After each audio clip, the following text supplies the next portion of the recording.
সময় আসলে কি? সময় বলে কি সত্যিই কোনো কিছু আছে, নাকি সময়ের অস্তিত্ব একটি অন্ধবিশ্বাস? সুমেরু রায় ওরফে মহর্ষি মহামানস, প্রকৃত মানব বিকাশের লক্ষ্যে আত্মনিবেদিত এবং জীবন ও মহাজাগতিক জীবনের রহস্য উন্মোচনে সত্যের সন্ধানে ধ্যানমগ্ন একজন মহান ভারতীয় ঋষি, বিজ্ঞানী ও দার্শনিক। যুক্তিযুক্ত আধ্যাত্মিক জগতের মানুষ। বিভিন্ন আন্তর্জাতিক সায়েন্স জার্নালে তাঁর বেশ কিছু অসাধারণ রিসার্চ পেপার প্রকাশিত হয়েছে। সময় সম্পর্কে তাঁর একটি গবেষণাপত্রে তিনি সময় এর স্বরূপ বা প্রকৃত সত্য আমাদের সামনে তুলে ধরেছেন। তিনি বলেছেন, প্রকৃতপক্ষে সময় একটি ধারণাগত শব্দ যা দুটি ক্রিয়া বা ঘটনার মধ্যে এবং একটি চলমান ক্রিয়া বা ঘটনার ব্যাপ্তিকালের মধ্যে একটি সরল রেখায় দূরত্ব বোঝায়। সময়ের কোনো বাস্তব অস্তিত্ব নেই। দীর্ঘকাল ধরে সময়ের অস্তিত্বের ধারণাটি আমাদের মনে এমনভাবে প্রোগ্রামিং করা হয়েছে যে আমরা বিশ্বাস করি যে সময় একটি বাস্তব অস্তিত্ব। তিনি তাঁর রিসার্চ পেপারে বিশদভাবে ব্যাখ্যা করেছেন, সময় আসলে যে কোনো দুই বা ততোধিক ক্রিয়া বা ঘটনার মধ্যে একটি ধারণাগত সরলরেখার দূরত্ব ছাড়া আর কিছুই নয়, যা আমাদের একটি ক্রিয়া বা ঘটনা থেকে অন্যটির দূরত্ব বুঝতে এবং পরিমাপ করতে সহায়তা করে। সময় আসলে কি? ঘড়ির কাঁটার গতি থেকে এবং পৃথিবীর নিয়মিত ঘূর্ণন থেকে আমরা সময়ের সম্পর্কে ধারণা পেয়ে থাকি। এছাড়া প্রকৃতি এবং বস্তু বা পদার্থের ক্রমান্বয়ে পরিবর্তন পর্যবেক্ষণ করেও আমরা সময়ের সম্পর্কে ধারণা লাভ করি। প্রতিটি বস্তু বা পদার্থের ভিতরে অবিরত ক্রিয়া ঘটে চলছে। কিন্তু যদি কোনো কিছুর মধ্যে নিয়মিতভাবে ক্রমাগত ঘূর্ণন চলতে বা ঘটতে থাকে, তবেই তা থেকে আমরা পরিমাপযোগ্য সময় পেয়ে থাকি।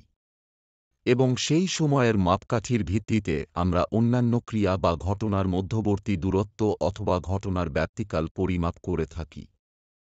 যেগুলোর ওপর ভিত্তি করে এ যাবৎ বড় বড় তত্ত্ব ও মতবাদ তৈরি হয়েছে, তার ভিত্তি যদি না থাকে, তাহলে ভাবুন সেসব তত্ত্ব কোথায় দাঁড়াবে।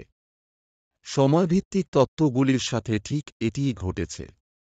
প্রচলিত বিজ্ঞান হিসাবে আইনস্টাইন সহ বিভিন্ন বিজ্ঞানীদের সময় সম্পর্কে মতবাদ, যেমন সময় একটি চতুর্থ মাত্রা, স্পেসটাইম, টাইম ডাইলেশন ইত্যাদি আসলে শুধুই তত্ত্ব এবং অনুমান বা হাইপোথিসিস মাত্র।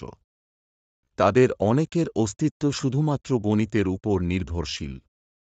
আসলে তাদের অস্তিত্বই নেই। সম্ভাবনা এবং বাস্তবতা এক জিনিস নয়। ম্যাথের সাহায্যে সত্য প্রকাশের সম্ভাবনা আছে, তবে সব ক্ষেত্রে সত্যে পৌঁছানোর কোনো নিশ্চয়তা নেই। সময় মোটেও জটিল কিছু নয়। আমরাই এটাকে জটিল করে তুলেছি। এর নিজস্ব সহজ রূপকে সর্বসমক্ষে তুলে ধরতেই সুমেরু রায় ওরফে মহর্ষি মহামানস কলম ধরেছেন। তিনি তাঁর গবেষণাপত্রে যুক্তি প্রমাণ ও সমীকরণের মাধ্যমে বিশদভাবে দেখিয়েছেন, সময় আসলেই কি। এই সময়ের ধারণা আমরা পাই পৃথিবীর নিয়মিত ঘূর্ণন এবং মানবসৃষ্ট বিভিন্ন সময় পরিমাপক পদ্ধতির মাধ্যমে, যেমন ঘড়ির কাঁটার নিয়মিত ঘূর্ণন গতির মাধ্যমে। এছাড়াও আমরা প্রকৃতির পরিবর্তন এবং বিভিন্ন বস্তু ও জীবের মধ্যে ক্রমশ পরিবর্তন পর্যবেক্ষণ করে সময়ের সম্পর্কে ধারণা পাই। প্রকৃতপক্ষে আমরা যাকে সময় বলি তা আসলে একটি ক্রিয়া বা ঘটনা থেকে অন্য একটি ক্রিয়ার ব্যবধান বা দূরত্বকে বোঝায় এবং আমরা একটি ক্রিয়া বা ঘটনার ব্যাপ্তিকাল বোঝাতেও সময় শব্দটি ব্যবহার করি। সময় প্রসঙ্গে তিনি টাইম ট্রাভেল নিয়েও তাঁর অভিমত প্রকাশ করেছেন। তিনি বলেছেন, সময়কে নিয়ে আরেকটি শিশু সুলভ ধারণা হল টাইম ট্রাভেল। এই বিষয়টি ভালোভাবে বুঝতে হলে ডেস্টিনি বা নিয়তি আসলে কি, এই নামে তাঁর আরেকটি রিসার্চ পেপার পড়তে হবে। মহাবিস্ফোরণের মধ্য দিয়ে মহাবিশ্ব সৃষ্টির সাথে সাথেই মহাজাগতিক সময়ের জন্ম হয়। একের পর এক ঘটতে থাকা এই মহাজাগতিক ঘটনাগুলো থেমে গেলে সময়ও থেমে যাবে। একের পর এক ফ্রেমের মালা গেঁথে তৈরি এই বিশাল প্রাক প্রস্তুত মহাজাগতিক চলচ্চিত্রে আমরা সবাই এক একটি স্বল্পকালীন চরিত্র। এই পূর্বনির্ধারিত মহাজাগতিক চলচ্চিত্রে, এই মেগা সিরিয়াল নাটকের একটি চরিত্র হিসাবে আপনার পক্ষে এই মুভির অতীত বা ভবিষ্যতে যাওয়া আমাদের পক্ষে কোনো মতেই সম্ভব নয়। সুতরাং টাইম ট্রাভেল একটি অবাস্তব কল্পনা। আশ্চর্যের বিষয়, কিছু মানুষ এই ফ্যান্টাসিকে বিজ্ঞান ভাবছে। তাদের মধ্যে অনেক বিজ্ঞানীও আছেন। তারা সময় সম্পর্কে বিভিন্ন অনুমানকেও বিজ্ঞান বলে মনে করেন। প্রকৃতপক্ষে সময় হল ধারাবাহিক ঘটনার মধ্যে ধারণাগত দূরত্ব বা দৈর্ঘ্য ছাড়া আর কিছুই নয়। এই মহাবিশ্বে যা কিছু ঘটছে সেসবই পূর্বনির্ধারিত, ঠিক যেন একটা ফিল্ম বা ভিডিও। আপনি বা আমি এই ভিডিওর মধ্যে একটি চরিত্র হিসেবে ফিল্ম বা ভিডিওর বাইরের দর্শকদের মতো ফিল্ম বা ভিডিওটিকে ফরওয়ার্ড বা ব্যাকওয়ার্ড করতে পারি না। এই চলচ্চিত্রের মধ্যে অবস্থান করে কেউ অতীত বা ভবিষ্যতে যেতে পারবে না। সুতরাং টাইম ট্রাভেল একটি অবাস্তব ধারণা। এখানে টাইম ট্রাভেল এর ক্ষেত্রে অতীত বা ভবিষ্যতে যাওয়া মানে মহাজাগতিক চলচ্চিত্রের পিছনে এবং সামনের দিকে যাওয়া।